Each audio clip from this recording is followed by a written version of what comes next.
सबकी आस पूरी करने वाली आसमाई और अपने सुहाग की दशा सुधारने वाली हमारी दशा माई। इन दोनों का ही व्रत बहुत ही महत्वपूर्ण विधि विधान पूर्वक करना चाहिए। इनका डोरा लेना चाहिए, इनकी पूजा अर्चना करनी चाहिए।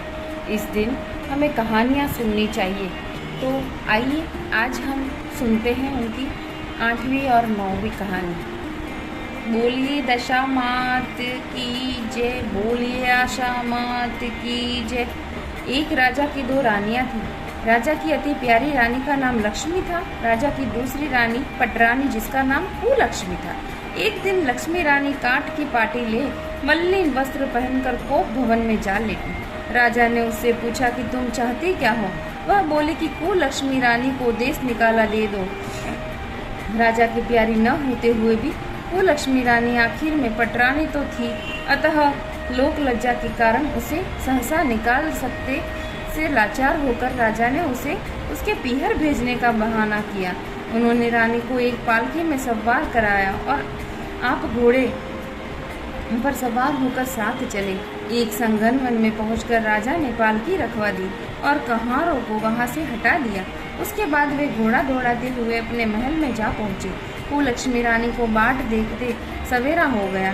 रानी को प्यास लगी थी। रानी ने एक सारस की जोड़ी को जाते देखा, वह उसी के पीछे पीछे हो गई। कुछ देर के बाद एक नदी के तट पर पहुंच गई। रानी ने स्नान किया और समीप ही पानी की प्यास बुझाई। जिस रानी ने स्नान किया उसी घाट पर कुछ स्त्रियां स्नान कर रही थी।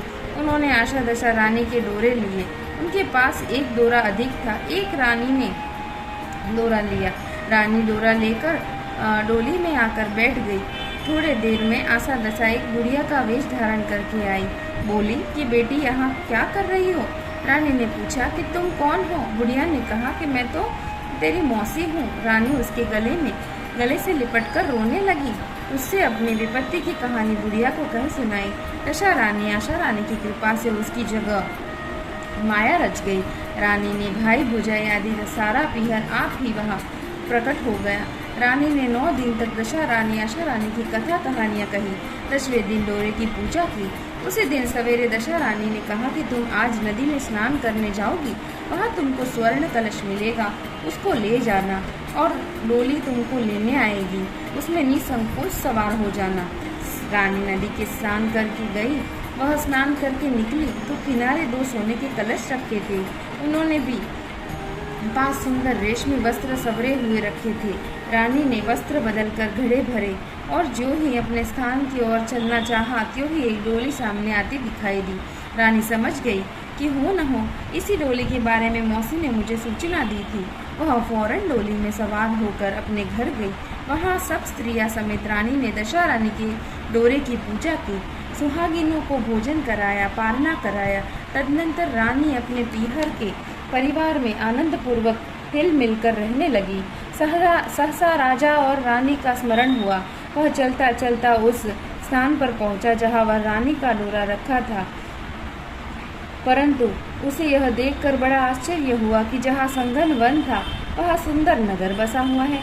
राजा के प्रश्न करने पर लोगों ने कहा कि वहां कुलक्ष्मी रानी का नगर है। तब तो राजा और भी आश्चर्यजनक में डूब गए, पर महलों के पास जाकर इत्तला कराई कि अमुक राजा मिलने आए हैं और रानी के राजा को महल के भीतर बुलवाया, वही डेरे पर ठहराया। दोपहर का राजा भोजन करने गए। उनके साथ एक नाई था, वह भी राजा के समीप ही खाने को बैठा। रानी राजा तथा नाई को भोजन परोसने लगी। पहली बार जो ही रानी ने नाई के सामने पतल रखी, त्यों ही उसने रायते का एक छींटा रानी के पैर पर डाल दिया। रानी ने उसकी इस क्रिया को नहीं जाना। दूसरी बार रानी परोसने आई, तब दूसरी पोशाक पहनकर आई। राजा मन में सोचने लगा कि यहाँ तो एक क्या कई रानियाँ एक सी है। डेरे पर आकर राजा ने नाई से कहा कि यहाँ तो कई रानियाँ हैं, यह कैसे मालूम होगी अपनी रानी कौन है? नाई बोला कि रानी तो एक ही है, वह पोशाक बदल बदल कर परोसने आई थी, इससे आपको भ्रम हुआ है। राजा ने पूछा कि तूने कैसे जान लिया कि रानी एक ही है? वह बोला कि मैंने पहले ही रानी के पैर पर रायते का छींटा डाल दिया था। जब दूसरी बार वह परोसने आई, तब भी उनके पैर पे वही छींटा था। तीसरी बार आई तब भी वही था। इसी बीच रानी ने राजा को अपने महल में बुलाया। वहाँ सेज सजी हुई थी। उसी पर राजा को बिठाकर उसने पान दिए।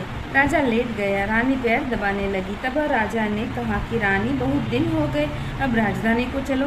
रानी ने जवाब दिया कि मैं नहीं आ जाती, आप तो मेरा सर्वनाश कर चुके थे। यह तो सब मेरी मौसी की बदौलत है कि जीती बच गई। इस पर राजा ने पश्चाताप करते हुए माफ़ी मांगी। तब रानी बोली कि मैं केवल एक शर्त पर आपके साथ चल सकती हूँ। यह बाग बगीचे आपकी राजधानी के समीप पहुँच जाए, जिससे जब मेरा जी चाहे आपके महल में रहूं और जब जी चाहे मैं मौसी के महल में चली आऊं। मेरी मौसी बड़ी दयावान है और भोली भाली है। राजा ने रानी की मौसी दशा आशा के पास जाकर जो ही यह निवेदन किया, यह दोनों शहर पास पास में हो गए, मानो एक दूसरे के भाग हो। राजा ने दशा आशा की कृपा का प्रभाव जानकर शहर में भर में ढिंढोरा पिटवा दिया कि अब सभी लोग दशा आशा की पूजा करेंगे और भगवती दशा आशा माता की कुल लक्ष्मी रानी पर जैसी कृपा वैसी आपत्ति में पड़ी हुई, वैसी हर स्त्री पर उनकी दया बनी रहे। 9वीं कहानी। एक वृक्ष पर 2 पक्षी नर और मादा रहते थे।